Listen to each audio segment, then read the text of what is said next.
Bihar news में स्वागत है आपका दोस्तों। मैं हूं फिरदौस गनी और आप देख रहे हैं केडीबी लाइव। दोस्तों आज हो चुका है 24 जून 2024। तो आज की पूरे बिहार की टॉप न्यूज लेकर आए हैं आपके लिए। वीडियो शुरू करने से पहले आपके लिए एक जरूरी सूचना यह है कि केडीबी लाइव का ऐप आ चुका है। आप केडीबी लाइव ऐप के माध्यम से पूरे बिहार की खबरों को देख सकते हैं। इस ऐप में बिहार की तमाम तर खबरें दी जाती है। बिहार की किसी भी खबर को 1 मिनट से भी कम समय में दिया जाता है। तो ऐसे में अगर आप भी बिहार की खबरों से इंटरेस्ट रखते हैं तो आप इस ऐप को इंस्टॉल कर सकते हैं। इस ऐप को इंस्टॉल करने के लिए आप प्ले स्टोर में जाइए, सर्च कीजिए केडीबी लाइव, आ जाएगा, उसको इंस्टॉल कीजिए और पूरे बिहार की खबरों को देखिए। तो चलिए चलते हैं आज की खबरों की ओर। दोस्तों बॉलीवुड एक्ट्रेस सोनाक्षी सिन्हा मुस्लिम घराने में जहीर इकबाल से शादी कर रहे हैं। कल रिसेप्शन था और बाकी कई सारे कार्यक्रम भी थे, लेकिन उनके सोनाक्षी सिन्हा के मुस्लिम घराने में शादी करने को लेकर के हिंदुत्व के रक्षक भड़क गए हैं। जहाँ हिंदुत्व के खास जो रक्षक हैं वो पटना में पोस्टर लगा करके सोनाक्षी सिन्हा और शत्रुघ्न सिन्हा को धमकी दी है और कहा कि ये शादी रुकवा दीजिए क्योंकि हिंदू धर्म खतरे में आ जाएंगे। जी आपको बता दूं कि बिहार की राजधानी पटना की सड़कों पर शत्रुघ्न सिन्हा और उनकी बेटी सोनाक्षी सिन्हा और होने वाले दामाद जहीर इकबाल का बैनर पोस्टर लगाया गया है। शत्रुघ्न सिन्हा की बेटी सोनाक्षी सिन्हा की शादी के खिलाफ पटना की हर चौक चौराहा पर हिंदू शिव भवानी सेना ने ये पोस्टर लगाया है। यह पोस्टर के माध्यम से बिहारी बाबू शत्रुघ्न सिन्हा को धमकी दी गई है और कहा गया है कि सोनाक्षी सिन्हा को बिहार में घुसने नहीं देंगे। सन ऑफ हिंदू के नाम से जाने जाने वाले हिंदू शिव भवानी सेना के राष्ट्रीय अध्यक्ष लव कुमार सिंह उर्फ रुद्र ने यह पोस्टर लगाया है। यह पोस्टर में ये लिखा गया है कि सोनाक्षी सिन्हा और फिर जहीर इकबाल की शादी लव जिहाद को बढ़ावा दे रहा है। पूरे देश को इस्लामीकरण बनाने की कोशिश की जा रही है। यह सोनाक्षी सिन्हा की शादी से उन्होंने कहा है कि शत्रुघ्न सिन्हा शादी के फैसले पर पूर्ण विचार करें, नहीं तो फिर अपने बेटे लव और कुश अपने घर रामायण का नाम तुरंत बदल दें, क्योंकि सोनाक्षी सिन्हा के जहीर इकबाल के साथ हो रही शादी से हिंदू धर्म का अपमान हो रहा है, हिंदू धर्म खतरे में पड़ रहा है। हिंदू शिव भवानी सेना ने धमकी दी है कि सोनाक्षी सिन्हा को बिहार में घुसने नहीं देंगे। पोस्टर में आगे लिखा गया है कि हिंदू धर्म को कमजोर करने और नुकसान पहुंचाने के उद्देश्य से सोनाक्षी सिन्हा की शादी मुस्लिम लड़के से कराई जा रही है। यानी कि इनके कहने का मतलब यह है कि सोनाक्षी सिन्हा के मुस्लिम घराने में शादी करने से हिंदू धर्म खतरे में पड़ जाएंगे और हिंदू धर्म कमजोर हो जाएंगे और हिंदू धर्म बदनाम हो जाएंगे। नीट पेपर लीक मामले को लेकर के तेजस्वी यादव ने शनिवार को दावा किया था कि सरकार अगर मामले को ठीक तरीके से जांच नहीं कराती है तो वे पूरे मामले का खुलासा जल्द करेंगे और फिर सत्ता में बैठे लोगों की आरोपियों के साथ वाली तस्वीरें भी जारी करेंगे। जय तेजस्वी यादव के इस बयान पर डिप्टी सीएम विजय कुमार सिन्हा ने तेजस्वी यादव को चेतावनी दी है और कहा कि दम है तो 24 घंटा के भीतर साक्ष्य को सार्वजनिक करें और ब्लैकमेलर बनकर के लोगों को धमकाना और फिर डराना बंद कर दें। दरअसल नीट पेपर लीक मामले पर बोलते हुए शनिवार को पूर्व डिप्टी सीएम तेजस्वी यादव ने दावा किया है कि अगर सरकार इस मामले की जांच नहीं करती है तो फिर आरजेडी इसका खुलासा करेगी और पेपर लीक के मास्टरमाइंड संजीव मुखिया की सत्ताधारी दल के नेताओं के साथ वाली तस्वीरें भी जारी करेगी। जय तेजस्वी यादव ने कहा था कि सरकार इसकी जांच कराएं, नहीं तो फिर हमारे पास उनकी तस्वीरें हैं कि कौन कौन नेताओं के साथ उनके क्या क्या संबंध है। आरोपी संजीव मुखिया कौन है ये भी हमको वही बताना पड़ेगा जब उन तस्वीरों को सार्वजनिक कर दिया जाएगा। दोस्तों नीट पेपर लीक का मामला पूरे देश भर में गरमाया हुआ है, खास करके बिहार में तो कुछ ज्यादा ही इस पर सियासत हो रही है। अब इसको लेकर के नीतीश कुमार से जब इसका सवाल पूछा गया तो नीतीश कुमार सीधे सीधे कन्नी काट गए। Nitish Kumar NEET paper leak मामले पर कुछ भी बोलने से बचते हुए नजर आए। आपको बता दूं कि नीट पेपर लीक मामले पर मुख्यमंत्री नीतीश कुमार के गृह जिला नालंदा के लोगों की संलिप्तता पूरे मामले में सामने आ रही है। आज जब मुख्यमंत्री नीतीश कुमार से नीट पेपर लीक मामले से जुड़ा सवाल पूछा गया तो वे सवाल टाल गए और फिर बात बदल करके बापू टावर का बखान करने लगे। दरअसल मुख्यमंत्री नीतीश कुमार रविवार को सुबह सुबह निर्माणाधीन बापू टावर के निर्माण का कार्य का जायजा लेने के लिए गए थे। जहां मुख्यमंत्री नीतीश कुमार ने बापू टावर का निरीक्षण किया। इस दौरान उनके साथ मंत्री विजय चौधरी और फिर राज्यसभा सांसद संजय झा भी मौजूद थे। इस दौरान मुख्यमंत्री नीतीश कुमार ने अधिकारियों को 1 से 2 महीने के अंदर बापू टावर को खोलने का निर्देश दिया। इस दौरान जब वहां मौजूद मीडिया कर्मियों ने मुख्यमंत्री नीतीश कुमार से नीट प्रश्न पत्र लीक से जुड़ा हुआ सवाल पूछा तो फिर वे इस सवाल पर चुप्पी साध गए और ये बात बदल करके बापू टावर के बारे में बताने लगे। नीतीश कुमार ने बापू टावर के बारे में बोला कि बापू टावर जल्द ही बन रहा है, हम तो बराबर ही देख ही रहे हैं। इन लोगों को काम करने में थोड़ी देर हो रही है लेकिन हम बराबर आकर के देख रहे हैं। जल्द से जल्द 1 से 1.5 महीने के भीतर हम इसका काम पूरा करवा देंगे। दोस्तों बिहार का मौसम अभी सुहाना बना हुआ है, जहां अगले 2-3 दिनों में बारिश के आसार जताए गए हैं। जब मानसून को लेकर के बिहार का मौसम सुहाना हो गया है। बिहार के कई जिलों में बारिश से तापमान में कमी आई है। मौसम विभाग ने अगले 2 दिनों में 19 जिलों में बारिश को लेकर के अलर्ट जारी किया है। आपको बता दूं कि बिहार में मानसून के दस्तक दिए हुए 2-3 दिन हो गए हैं, जब बिहार के उत्तरी और फिर उत्तर पूर्वी के कई इलाकों में जमकर के बारिश का सिलसिला जारी है। कोसी सीमांचल इलाकों में रुक रुक करके बारिश हो रही है, जब बारिश के कारण मौसम सुहाना बना हुआ है। जब मौसम विभाग के अनुसार पिछले 24 घंटे के अंदर बिहार के अलग अलग हिस्सों में बारिश हुई है। इसमें सबसे ज्यादा गया जिला का बाजिरगंज है। जब मौसम विभाग ने बिहार के अधिकांश इलाकों में भारी बारिश को लेकर के येलो अलर्ट जारी किया है। इसमें पूर्वी चंपारण, पश्चिमी चंपारण, गोपालगंज, अररिया और किशनगंज शामिल है। मौसम विज्ञान केंद्र के अनुसार इन जिले में 40 से 50 किलोमीटर प्रति घंटे की रफ्तार से हवा चलेगी। वज्रपात के साथ साथ बारिश होने की अनुमान है। नेपाल के तराई क्षेत्र में बारिश के कारण पूर्णिया में नदियां उफान पर है। महानंदा, कनकई और फिर परमान नदी खतरे के निशान पर है। खबर बिहार के समस्तीपुर से सामने आई है। समस्तीपुर में शादी की सुबह दुल्हन अपने प्रेमी के साथ भाग गई। जहाँ रात में बारात आई तो फिर परिवार वालों ने दूल्हे को मना करके दुल्हन की छोटी बहन से उसकी शादी करवा दी गई। शादी करके विदा करवा दी गई। इधर सुबह होते ही घर से भागी दुल्हन को उसका प्रेमी छोड़ गया। जहाँ गाँव वापस आकर के दुल्हन ने कहा कि उसके प्रेमी ने उसका अपहरण कर लिया था। अब परिजन लड़की को अपने साथ रखना नहीं चाहते हैं और फिर प्रेमी भी फरार है। मामला विभूतिपुर थाना क्षेत्र के एक गांव का है। मामला समस्तीपुर जिला के विभूतिपुर थाना पहुंचा और परिजनों ने कहा कि ये लड़की अब उसकी प्रेमी के साथ रहेगी, जबकि प्रेमी के घर वाले लड़की को अपनाना नहीं चाहते हैं। जब लड़की के भाई ने प्रेमी पर FIR दर्ज करवा दी है, जब वहीं पर पुलिस पूरे मामले की जांच में जुट गई है। आरोपी प्रेमी का घर लड़की के घर से करीब 200 मीटर दूर है। जब आरोप है कि प्रेमी मनीष ने अपने होने वाली दुल्हन का अपहरण किया है, जब फिर दूसरे दिन उसे घर वापस छोड़ गया। इधर लड़की रात भर अपने प्रेमी और उसके दोस्तों के साथ रही। सुबह लड़की को प्रेमी उसे गांव के ही एक स्थान पर छोड़ करके फरार हो गया। जब परिवार वाले लड़की को लेकर के थाना पहुंचे और फिर उसे अपने साथ नहीं रखने की बात कही है। जब परिजनों का कहना है कि अब लड़की उसकी प्रेमी के साथ रहेगी, उसके घर पर रहेगी जिसके साथ वह भागी थी। वहीं पर दुल्हन ने मनीष कुमार पर जबरन अपहरण का आरोप लगाया। बिहार में पुल गिरना आम बात हो गई है। जी हाँ, अलग अलग जगहों पर बीते कुछ दिनों से ही 3 पुल धराशायी हो गया। ऐसे में सरकार की लापरवाही स्पष्ट दिखाई देती है। कई जगहों पर स्थानीय लोगों द्वारा इसकी शिकायत विभागीय अधिकारियों को समय रहते हुए भी की जाती है, लेकिन इसकी सुध लेने वाला कोई नहीं है। ताजा मामला बिहार के दरभंगा के बिरोल अनुमंडल क्षेत्र के अंदर पड़ने वाले सोनपुर पघाड़ी पंचायत का है। यहाँ पर प्रधानमंत्री ग्राम सड़क योजना से 3 करोड़ 89 लाख रुपए की लागत से नवंबर 2023 में दरभंगा सहरसा जाने वाली मुख्य सड़क SH 17 से पघाड़ी होते हुए अदलायर तक जाने वाली मुख्य सड़क का उद्घाटन किया था। ये तस्वीर जो आप देख रहे हैं, ये इसी सड़क के पघाड़ी गाँव की है, जहाँ पर निर्माणाधीन पुलिया निर्माण के कुछ ही दिनों में टूटने लगी है। इसको लेकर के स्थानीय लोगों में काफी ज्यादा आक्रोश है। स्थानीय भाजपा नेता रंजीत झा ने बताया है कि कई बार इस बात की शिकायत अलग अलग अधिकारियों से की गई, लेकिन इसका समाधान निकालने के लिए कोई भी नहीं आया। इस पुल के निर्माण में गुणवत्ता से अधिकतर जगहों पर समझौता किया गया है। नेपाल के तराई क्षेत्र में बारिश के कारण पूर्णिया में नदियां उफान पर है। महानंदा, कनकई और फिर परमान नदी खतरे के निशान पर है। यह कई गांव में पानी प्रवेश कर गया है। ग्रामीण बस्तियों में कटाव जारी है।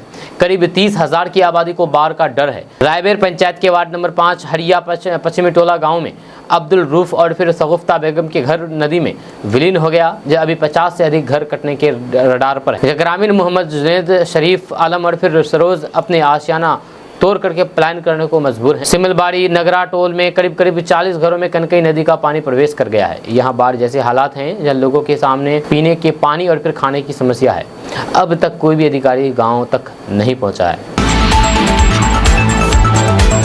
दोस्तों, आज लोकसभा चुनाव के बाद पहला सत्र लोकसभा में शुरुआत होने वाला है। आज सोमवार से सत्र शुरू हो रहा है। जब पहले सत्र में नवनिर्वाचित सदस्यों को शपथ दिलाई जाएगी, जिसके बाद 26 जून को लोकसभा अध्यक्ष का चुनाव होगा और 27 जून को राष्ट्रपति द्रौपदी मुर्मू दोनों सदस्यों की संयुक्त बैठक को संबोधित करेंगे। इस बीच भाजपा नेता और फिर 7 बार सदस्य रह चुके भर्तृहरि महताब को प्रोटेम स्पीकर नियुक्त करने को लेकर के विवाद का असर सत्र पर भी पड़ने की संभावना है। इस कदम की विपक्ष ने आलोचना की है, जिसने आरोप लगाया है कि सरकार ने इस पद के लिए कांग्रेस सदस्य के सुरेश के दावे की अनदेखी की है।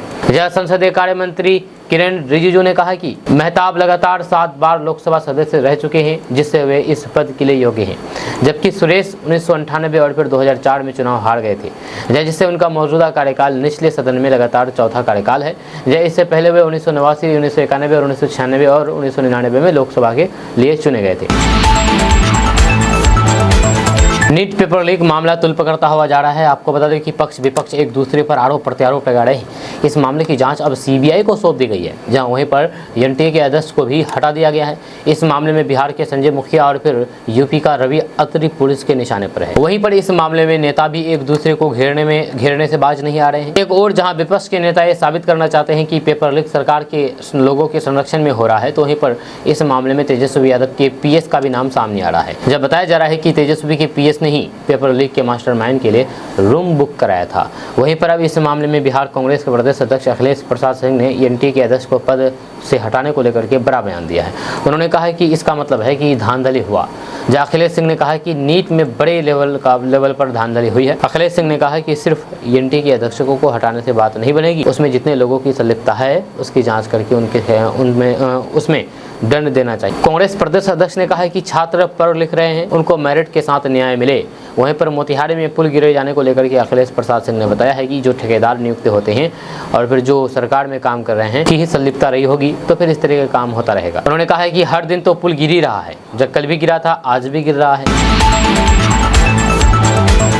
दोस्तों, भारत सरकार की तरफ से बहुत सारे ऐसी योजनाएं चलाई जाती है जो आम लोगों के फायदे के लिए होती है। देश के अलग अलग तबकों के लोगों को ध्यान में रखते हुए ये योजनाएं चलाई जाती है। सरकार द्वारा चलाई जा रही योजनाओं का फायदा गरीब लोगों को सबसे ज्यादा मिलता है। जी आपको बता दूं कि जीवन बड़ा ही अनिश्चितताओं से भरा होता है, कब क्या हो जाए, इसलिए अब बहुत से लोग लाइफ इंश्योरेंस करवा के चलते हैं, लेकिन सभी के पास लाइफ इंश्योरेंस करवाने के लिए इतने पैसे नहीं होते हैं।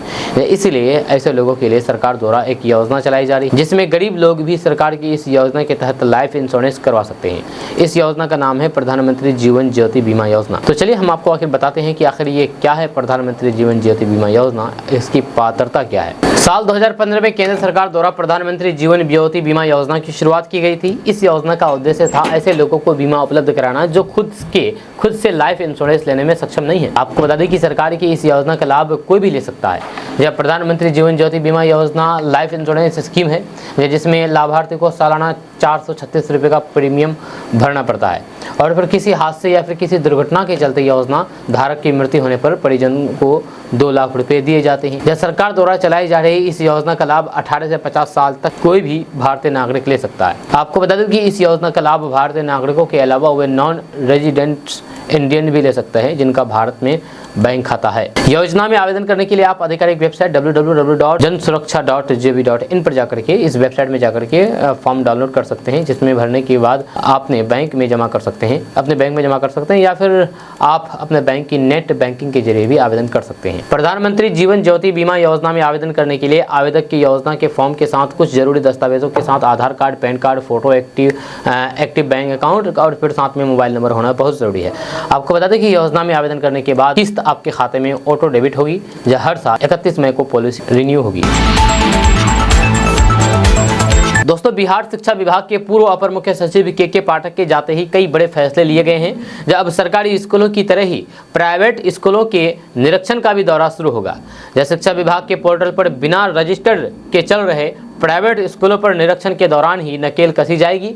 जब जिला शिक्षा विभाग द्वारा जो निरीक्षण टीम सरकारी स्कूलों के लिए बनाई गई है, वही निरीक्षण टीम सभी जगहों पर निजी यानी कि प्राइवेट स्कूलों का भी निरीक्षण करेगी, जांच करेगी। दोस्तों, अगर आप भी लोन लेने की योजना बना रहे हैं और आप सोच रहे हैं कि हमको कहीं से भी अच्छा खासा लोन मिल जाए तो हम कोई बढ़िया बिजनेस कर सकते हैं, तो आपको बता दूं कि सरकार की तरफ से एक स्कीम चलाई जा रही है, एक योजना चलाई जा रही है, जिसके तहत आप 10 लाख रुपए लोन ले सकते हैं। जी हाँ, और वो भी 5 लाख रुपए माफ़, यानी कि 5 लाख रुपए सरकार आपको ऐसे ही दे देगी इस योजना के तहत। एक पैसा नहीं लिया जाएगा 5 लाख। हाँ, जो 5 लाख रुपए है उसमें आपको 1% ब्याज लिया जाएगा आपसे और फिर आपको 84 किस्तों में वापस करना होगा। इस योजना का नाम है बिहार उद्यमी योजना। अगर आप भी उद्यमी बनना चाहते हैं, आपको बिहार में अपना उद्योग लगाना चाहते हैं आप अपना, तो बिहार सरकार आपको 10 लाख रुपए देगी। इसके लिए आपको कुछ नहीं करना पड़ेगा, इसके लिए आपको ऑनलाइन आवेदन करना पड़ेगा। हम आपको बताएंगे, इसके बारे में पूरी जानकारी देंगे।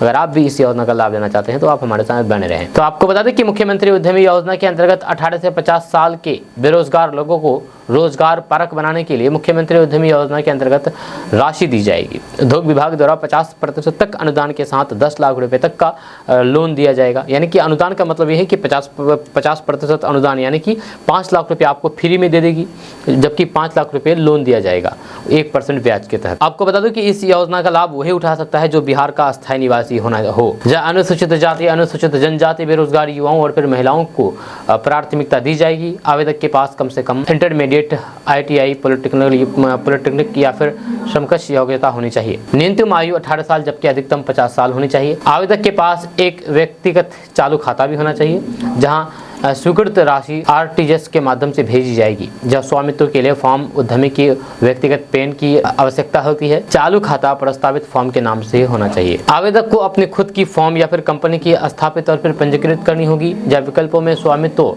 साझेदारी या फिर प्राइवेट लिमिटेड कंपनी संरचनाओं में शामिल है।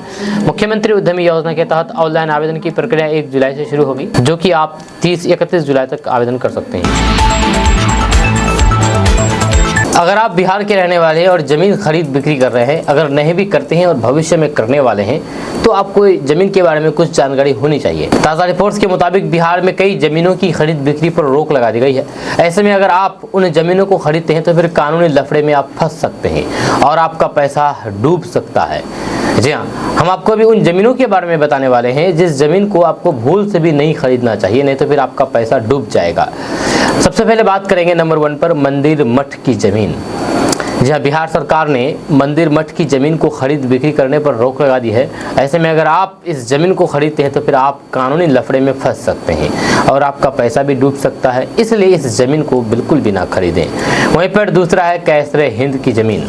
आपको बता दो कि कैसरे हिंद की ज़मीन पर केंद्र सरकार और राज्य सरकार का अधिकार होता है, इसलिए आप इस ज़मीन को खरीदने की कोशिश बिल्कुल भी ना करें।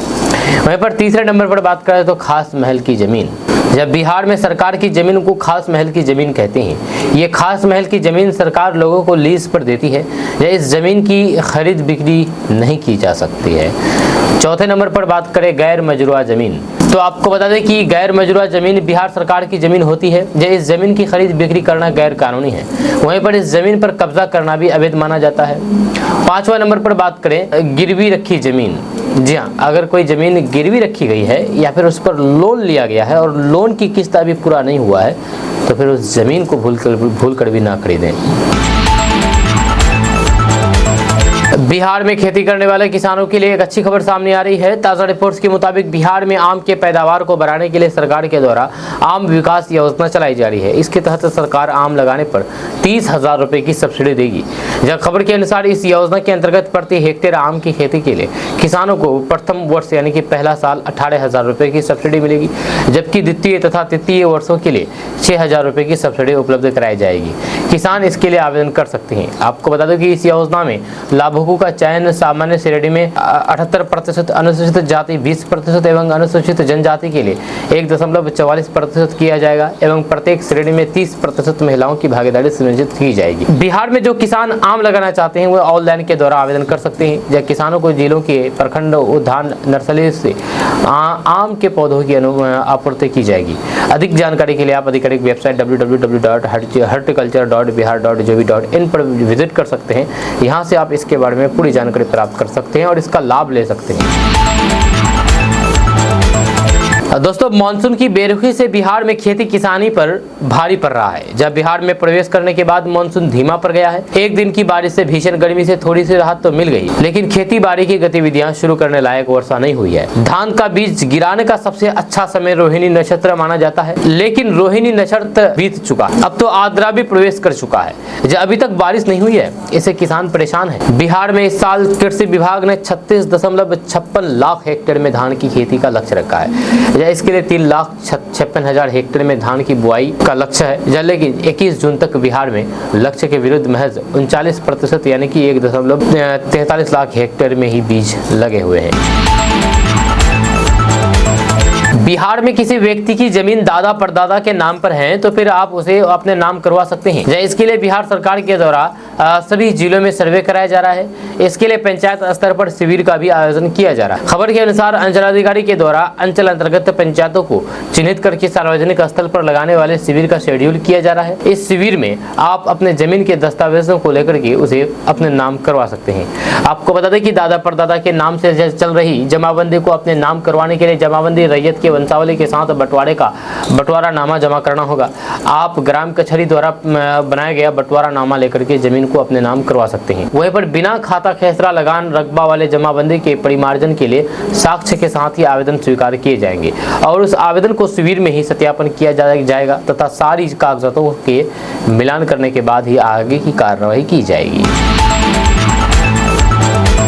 दोस्तों, बिहार में मानसून का प्रवेश हो गया है। इधर नेपाल में हुई जोरदार बारिश ने बिहार की नदियों में भी उफान ला दिया है। कोसी सीमांचल की नदियों का जलस्तर बढ़ गया है और बाढ़ की आहट से अब लोग सहमे हुए हैं। जहाँ खेत खलिहान कई जगह डूब गए हैं तो फिर कई जगहों में भी नदियों का पानी घुस चुका है।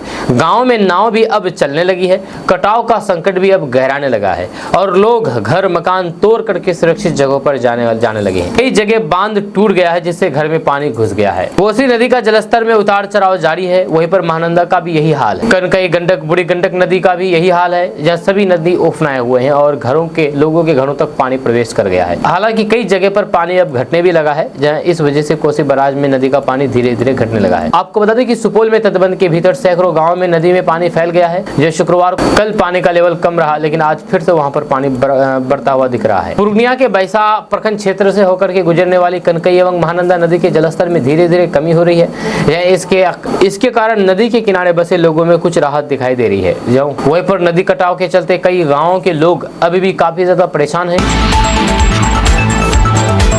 दोस्तों, क्या नीतीश कुमार और बीजेपी के लिए लालू यादव टेंशन बनेगी? क्योंकि अभी जो जिस तरीके से लालू की पार्टी आरजेडी सक्रिय है, उससे तो अंदाजा यही लगाया जा सकता है। आपको बता दूं कि केंद्र में बिहार के मुख्यमंत्री नीतीश कुमार के सहयोग से भाजपा के नेतृत्व वाले एनडीए गठबंधन की सरकार बन चुकी है।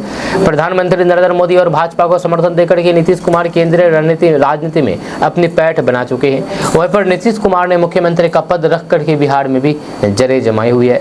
बिहार में अगले साल विधानसभा चुनाव होने हैं। ऐसे में नीतीश कुमार विरोधी गुट लालू प्रसाद यादव की आरजेडी ने अभी से चुनाव की तैयारी शुरू कर दी है। लालू प्रसाद यादव का टारगेट वह कुर्सी है जिसे नीतीश कुमार 18 साल से कब्जाए बैठे हैं। लालू यादव का टारगेट वह कुर्सी है जिसे नीतीश कुमार 18 साल से कब्जाए बैठे हैं। लालू उस कुर्सी पर अपने बेटे तेजस्वी यादव को बैठाना चाहते हैं। इसके लिए उन्होंने एक फुल प्रूफ प्लान भी तैयार कर लिया है। जब लालू एक तीर से दो निशाना साधने की तैयारी में लगे हुए, एक नीतीश कुमार और दूसरा उनके उप मुख्यमंत्री सम्राट चौधरी जो कुशवाहा समाज से आते हैं। इसके लिए उन्होंने कुशवाहा समाज से आए अभय कुशवाहा को लोकसभा में अपनी पार्टी का नेता बनकर के दाव खेला है। पर तेजस्वी यादव अब आभार यात्रा निकालने की तैयारी में लगे हुए हैं। जहाँ कहा जाता है कि 15 अगस्त के बाद तेजस्वी यादव पूरे बिहार की भ्रमण करेंगे और पूरे बिहार का यात्रा करेंगे। हर एक जिला में जाएंगे, हर एक जिला के लोगों से मिलेंगे, जाकर के वहाँ पर जनसभाएं करेंगे, लोगों से मुलाकात करेंगे और अपने बारे में बताएंगे, अपने कामकाज के बारे में बताएंगे 17 महीने की, और फिर नीतीश कुमार के कार्यकाल के बारे में बताएंगे। अब कहा जाता है कि तेजस्वी यादव अगस्त के बाद से 15 अगस्त के बाद से इलेक्शन 2025 तक क्षेत्र में ही रहने वाले हैं। पूरे बिहार में रहने वाले हैं, बिहार भ्रमण करने वाले हैं। इससे ये अंदाजा लग रहा है कि लालू प्रसाद अपने बेटे तेजस्वी यादव को जल्द ही उस कुर्सी पर बैठाने वाले हैं जिस कुर्सी को 18 साल से नीतीश कुमार कब्जा किए हुए हैं। आपका इसके बारे में क्या कहना है, नीचे कमेंट बॉक्स में कमेंट करके जरूर बताइएगा। नीट पेपर लीक केस को लेकर के बिहार में मामला काफी ज्यादा गर्म हो चुका है। अब डिप्टी सीएम विजय कुमार सिन्हा ने पूर्व डिप्टी सीएम तेजस्वी यादव को अल्टीमेट दे दिया है। जब विजय सिन्हा ने इस संबंध में एक वीडियो जारी किया है। वीडियो में विजय सिन्हा ने कहा कि तेजस्वी यादव जी अपने पद की गरिमा रखिए, धमकी भरे बयानों का इस्तेमाल ना करें, मत भूलिए कि आप एक संवैधानिक पद पर बैठे हैं। इस गिदर भभकी से कोई डरने वाला नहीं है। विजय सिन्हा ने आगे कहा कि आखिरकार आप किस हिसाब किताब की बात कर रहे हैं। ये तो फिर सभी जानते हैं कि आपकी पार्टी इस तरीके की भाषा के लिए चर्चित है। आपका हिसाब किताब जनता कर रही है। लोकसभा चुनाव में जनता ने कुछ हिसाब किताब किया और बचा हुआ हिसाब विधानसभा चुनाव में पूरा हो जाएगा। दोस्तों, बिहार सरकार की लेदर पॉलिसी आने के बाद यह पहला मौका है जब फुटवियर इंडस्ट्री की दो बड़ी कंपनी बिहार में एक साथ आ रही है। जब उद्योग विभाग ने रेड टेप ब्रांड से जूते और फिर अन्य किस्म की फुटवेयर बनाने वाली कंपनी को पूर्णिया तथा अजंता चप्पल और फिर शूज की निर्माता अजंता फुटवेयर को अपने उत्पादन इकाई आरंभ करने को जगह उपलब्ध करा दी है। जहां पटना के सिकंदरपुर में अजंता फुटवेयर को जगह मिली है। आपको बता दें कि उद्योग विभाग से मिल रही जानकारी के अनुसार स्टेट इन्वेस्टमेंट प्रमोशन बोर्ड से मंजूरी मिलने के बाद अजंता फुटवेयर को पटना के सिकंदरपुर इंडस्ट्रियल एरिया में उत्पादन इकाई के लिए जगह उपलब्ध कराई गई है। जहां सभी तरह के क्लियरेंस मिलने के बाद कंपनी अपना काम शुरू करेगी। अजंता फुटवेयर के लिए बिहार एक बड़े बाजार के रूप में है। आपको बता दें कि ब्रांडेड जूते और चमड़े का चप्पल बनाने वाली कंपनी रेड टेप ने अपने उत्पादकों की बिक्री के लिए बिहार में कई एक्सक्लूसिव शोरूम खोल रखे हैं। जब बिहार में रेड टेप अपनी पहली उत्पादन इकाई लगा रहा है, जब स्टेट इन्वेस्टमेंट प्रमोशन बोर्ड से अनुमति मिलने के बाद कंपनी को पूर्णिया में अपनी उत्पादन इकाई लगाने को अनुमति मिली है। बिहार में लेदर इंडस्ट्रीज को लेदर पॉलिसी के माध्यम से प्रोत्साहित करने के साथ साथ राज्य सरकार किशनगंज जिले में ग्रीनफील्ड लेदर टेनरी क्लस्टर की स्थापना कर रही है। यह 33.77 एकड़ में स्थापित किया जाएगा। यहाँ इस इंडस्ट्री के लिए dedicated common influential treatment plant भी लगाया जा रहा है। दोस्तों, बिहार के सीतामढ़ी में 150 पदों पर भर्ती होने वाली है। अगर आप बेरोजगार हैं और इस इलाके से संबंध रखते हैं तो आप सीतामढ़ी में आकर के आप अपना जॉब पा सकते हैं। जो आपको बता दूं कि इसके लिए सीतामढ़ी में रोजगार मेला का आयोजन किया जाएगा। इस मेला में उपस्थित होकर के युवा नौकरी प्राप्त कर सकते हैं। इसको लेकर के दिशा निर्देश जारी कर दिया गया है। खबर के अनुसार ये रोजगार मेला सीतामढ़ी में शांतिनगर के संयुक्त श्रम भवन स्थित जिला नियोजनालय में आगामी 25 और 28 जून को आयोजित किया जाएगा। इसके लिए युवाओं की योग्यता किसी मान्यता प्राप्त संस्थान से 12वीं पास होना चाहिए। आपको बता दें कि 25 जून को Shiv Shakti agreement limited company में इंटरव्यू के द्वारा युवाओं को 40 पदों के लिए चयनित किया जाएगा। वहीं पर 28 जून को क्रेडिट एक्सेस ग्रामीण और फिर लिमिटेड में 100 पदों के लिए युवाओं का चयन किया जाएगा। इसमें पुरुष और फिर महिला दोनों अभ्यर्थी भाग ले सकते हैं। मुख्यमंत्री नीतीश कुमार ने आज पटना स्थित बापू टावर का निरीक्षण किया। 129 करोड़ की लागत से बन रहे बापू टावर के अधूरे कामों को जल्द निपटाने का आदेश दिया है और जल्द इसके उद्घाटन की उम्मीद है। बापू टावर में महात्मा गांधी की जीवन और फिर कृत्य से जुड़ी हुई तमाम जानकारी उपलब्ध रहेगी। पटना के गर्दनी बाग में बापू टावर का निर्माण हो रहा है। यह सीएम नीतीश कुमार ने इस मौके पर कहा कि हम तो यहाँ आते रहते हैं, आज भी देखने आए हैं, सब काम हो रहा है और कह दिए हैं कि 1-1.5 महीने में काम आप लोगों ने के लिए शुरू कर दिया जाएगा। करीब 1 महीने में बापू टावर का अधूरा काम पूरा हो जाएगा। इस मौके पर सीएम नीतीश कुमार के साथ राज्यसभा सांसद संजय झा भी मौजूद थे। इसके अलावा सीएम नीतीश कुमार ने मीठापुर सिपारा महोली पुनपुन 4 लेन सड़क के निर्माण का जायजा लिया। इस दौरान पदाधिकारियों को निर्देश दिया है कि इसके पहले चरण का काम इस साल दिसंबर के पहले पूरा कर लिया जाएगा। आपको बता दें कि बापू टावर का परिसर 7 एकड़ भूमि में फैली हुई है। यह टावर को 10,503 वर्ग मीटर में बनाया गया है। यह परियोजनाओं का शिलान्यास सीएम नीतीश कुमार ने महात्मा गांधी की 150वीं जयंती समारोह पर 2 अक्टूबर 2018 को किया था। दोस्तों, तेजस्वी यादव 15 अगस्त से आभार यात्रा पर निकलने वाले हैं और पूरे बिहार की यात्रा करेंगे, पूरे बिहार का भ्रमण करेंगे। अब इसी को लेकर के बिहार सरकार में स्वास्थ्य मंत्री मंगल पांडे ने 15 अगस्त से शुरू होने वाली आरजेडी की आभार यात्रा पर जम करके निशाना साधा है।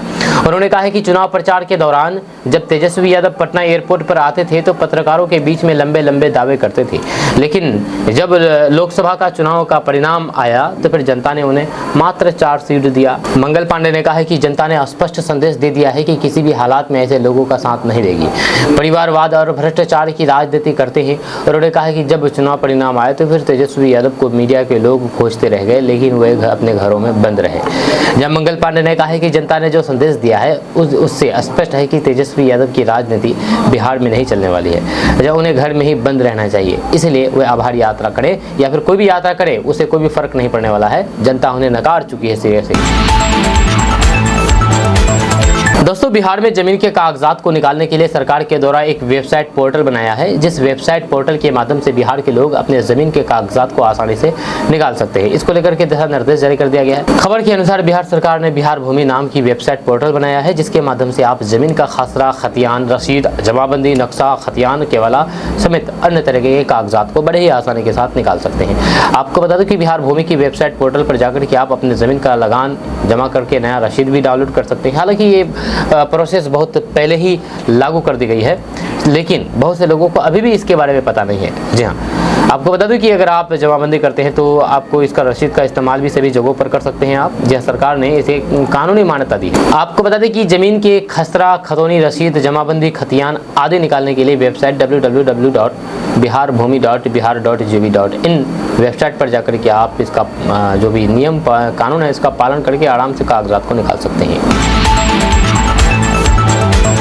खबर बिहार के मुजफ्फरपुर से है। मुजफ्फरपुर के करजा थाना क्षेत्र में गैस कटर से एटीएम काट करके चोरी मामले में घटना के करीब 24 घंटे के बाद थाने में एफआईआर दर्ज करा दिया गया। एटीएम से चोरी की गई राशि का भी खुलासा किया है। आवेदन के अनुसार करजा बाजार स्थित एसबीआई के एटीएम को गैस कटर से काट करके उसमें से 23,68,000 रुपए चोरी कर ली गई। जहां घटना के बाद एटीएम में आग लगा दी गई। मामले में एफआईआर दर्ज होने के बाद पुलिस जाँच में जुट गई है। वहीं पर एटीएम में लगे सीसीटीवी के आधार पर बदमाशों की पहचान की जा रही है। एक मामला सामने आया है। ये मामला अपना बिहार का नहीं है बल्कि देश का भी नहीं है। ये मामला है मलेशिया का। यहाँ का एक 80 साल का बुजुर्ग बाप बना है। जी हाँ, ये सोशल मीडिया पर अभी जम करके वायरल हो रहा है और लोग शेयर कर रहे हैं। ये सुन करके आप भी चौंक गए होंगे। यही झटका उनकी बीवी को भी लग गया था जब उन्हें पता चला है कि वे प्रेग्नेंट हो गई है। आपको बता दूं कि इस बुजुर्ग का नाम योब अहमद है। योब अहमद ने तो सपने में भी नहीं सोचा था कि बुजुर्ग अवस्था में वे कभी बेटी का बाप बन पाएगा। जी, मलेशिया में रहने वाले योब अहमद पिता बनने से काफ़ी ज़्यादा खुश है। उनकी खुशी का ठिकाना नहीं है। वहीं पर 42 वर्षीय बीवी जलेहा जैनुल आबिदीन भी बिटिया के जन्म से काफ़ी ज़्यादा खुश हैं। उन्होंने बिटिया का नाम भी रख दिया है, जहाँ वह उसे नूर कह करके पुकारती है। नूर के आने से घर में खुशी का माहौल है। योब अहमद आगे कहते हैं कि ये सब अल्लाह की ही कृपा से हुआ है, अल्लाह का ही देन है जिसे हम रोक नहीं सकते। अल्लाह ने ही उनकी पत्नी को गर्भ धारण करने और फिर बच्चा पैदा करने की अनुमति दी है। इसके लिए हम अल्लाह के आभारी हैं, शुक्रगुजार हैं। क्योंकि उम्र के अंतिम पड़ाव में बच्चा पैदा करने की कोई भी योजना नहीं थी, लेकिन हो गया तो ये ऊपर वाले का करिश्मा है। बिहार में काफ़ी समय से कुछ नए जिले बनाने की मांग उठ रही है। जो है इसके लिए समय समय पर लोगों ने आंदोलन भी किया है, लेकिन ज़्यादातर मौके पर लोगों को केवल आश्वासन मिला है। जब अब ऐसे में ये देखना दिलचस्प हो जाता है कि बिहार नए जिले बनाने की मांग कब पूरी होती है। दरअसल 2000 में झारखंड जब बिहार से अलग हुआ था तब बिहार में 55 जिले थे, जिसमें से 18 जिलों के साथ झारखंड नया राज्य बनाया गया। इसके बाद बिहार में कुल 37 जिले बचे। अगले साल बिहार में अरवल को नया और फिर आखिरी जिला बनाया गया है। फिलहाल बिहार में 38 जिला है। आपको बता दें कि राबड़ी देवी के कार्यकाल में अरवल नया जिला बनाया था। अरवल ही लालू प्रसाद यादव की दूसरी बेटी रोहिणी आचार्य का ससुराल भी है। मुख्यमंत्री के तौर पर नीतीश कुमार के करीब 20 साल होने को हैं, लेकिन इन 20 सालों में नीतीश कुमार ने एक भी नया जिला नहीं बनाया है। लालू प्रसाद यादव ने साल 1994 में ही पाकुर, कोडरमा और फिर शिवहर को जिला बनाया था। आपको बता दें कि जिला बनाने का मतलब जनता को उसके घर तक सहूलियत पहुंचाने जैसा होता। जब 1995 के चुनाव में लालू प्रसाद यादव को इसका फायदा भी मिला, जब उस वक्त काफी संख्या में प्रखंड और फिर अनुमंडल भी बनाए गए थे। अब आपको बता दें कि लालू प्रसाद यादव और राबड़ी देवी के जमाने से ही बिहार में कुछ और जिलों की मांग हो रही है। कई बार नीतीश कुमार ने भी वादे किए लेकिन उसे पूरा नहीं किया। उन्हीं में से एक मांग पटना से अलग बार को जिला बनाने की मांग है। जब मधुबनी से अलग करके झंझारपुर को और पश्चिमी चंपारण से अलग बगहा को जिला बनाने की मांग लगातार उठती रही है। जब पुलिस सुरक्षा के लिहाज से बिहार में बगहा और फिर नवगछिया भी जिला है। इसका मतलब है कि बिहार पुलिस जिला 40 है लेकिन प्रशासनिक जिला 38 है। जब बहुत दिनों से जिले की मांग तेज नहीं हुई है, लेकिन विधानसभा चुनाव में इसका मुद्दा बनाया जा सकता है। ऐसे में अगले साल होने वाले विधानसभा चुनाव में विपक्ष नए जिले की मांग को मुद्दा बना सकता है। आपका इसके बारे में क्या कहना है, नीचे कमेंट बॉक्स में कमेंट करके जरूर बताइएगा। दोस्तों, बिहार के किसान अब सेब की खेती करके लाखों रुपए कमा सकते हैं। जी हाँ, मुजफ्फरपुर जिले का एक किसान खेती करके लाखों रुपए कमा रहे हैं। मुजफ्फरपुर जिले के सकरा प्रखंड के किसान सेब की खेती कर रहे हैं, जिसकी खूब प्रशंसा हो रही है। आपको बता दें कि सेब की खेती अमूमन ठंडे प्रदेश में होती है, जैसे कि कश्मीर, शिमला और हिमाचल प्रदेश जैसी जगहों पर सेब की खेती होती है। लेकिन मुजफ्फरपुर जिले का एक प्रगतिशील किसान है, इस भीषण गर्मी में भी सेब उगा करके लाखों रुपए कमा रहे हैं। जहाँ सकरा प्रखंड के गन्नीपुर बोजा गाँव के किसान रामचंद्रन प्रसाद ने 3 साल पहले पारंपरिक खेती छोड़ करके सेब के बागान लगाए। जिसमें अब सेब फलने भी लगे हैं। इन सेबों की बाजार में काफी ज्यादा मांग की जा रही है। रामानंदन प्रसाद ने बताया है कि 1999 में गणित से MSc पर गोल्ड मेडलिस्ट बने, इसके बावजूद भी उन्होंने नौकरी ना करके खेती को चुना। वे आज बोझ फार्मर प्रोड्यूस कंपनी के तहत अलग अलग तरह के फलों का उत्पादन कर रहे हैं, जैसे सेब को उपजा रहे हैं। उन्होंने बताया है कि सेब की HRMN 99 प्रजाति के पौधे हैं जो कि 50 डिग्री सेल्सियस तापमान में भी उपज दे सकते हैं। जैसे साथ ही उन्होंने बताया है कि उन्होंने कश्मीर जाकर के सेब की खेती देखी थी, इस संबंध में जानकारी भी ली थी। उसके बाद सेब के 100 पौधे लेकर के आया और फिर अपने खेत में लगाए। अभी पौधे मात्र 3 साल के हैं, जिनमें प्रति पौधा करीब करीब 10 किलो सेब तैयार हुआ है। इसे 100 पौधे से करीब करीब 10 क्विंटल सेब की पैदावार का अनुमान है। जब सेब बढ़ने पर पैदावार भी बढ़ सकती है। जब 5 वर्षों में प्रति पौधा 50 किलो सेब का उत्पादन होने का अनुमान है। दोस्तों आज का न्यूज़ बस यहाँ तक। कैसा लगा आपको नीचे कमेंट बॉक्स में कमेंट करके जरूर बताइएगा। जाने से पहले आपके लिए एक जरूरी सूचना है ये कि KDB लाइव का ऐप आ चुका है। KDB लाइव ऐप के माध्यम से पूरे बिहार की खबरों को देख सकते हैं। बिहार की किसी भी खबर को 1 मिनट से भी कम समय में दिया जाता है। तो ऐसे में अगर आप भी बिहार न्यूज़ से इंटरेस्ट रखते हैं तो आप KDB लाइव ऐप को इंस्टॉल कर सकते हैं। इस ऐप में बिहार की सभी प्रकार की खबरें दी जाती है। तो आप अभी जाइए प्ले स्टोर पर सर्च कीजिए, KDB लाइव आ जाएगा, उसको इंस्टॉल कीजिए और पूरे बिहार की खबरों को देखिए। आपको बता दें कि इस ऐप में आप खुद से भी खबरों को पोस्ट कर सकते हैं और दूसरे की खबर को भी देख सकते हैं। जी हाँ, इस ऐप में खुद से भी खबर को पोस्ट कर सकते हैं। खुद से खबर को पोस्ट करने के लिए आपको इस ऐप में अकाउंट बनाना होगा। तो अकाउंट बनाना बिल्कुल नहीं भूलिएगा।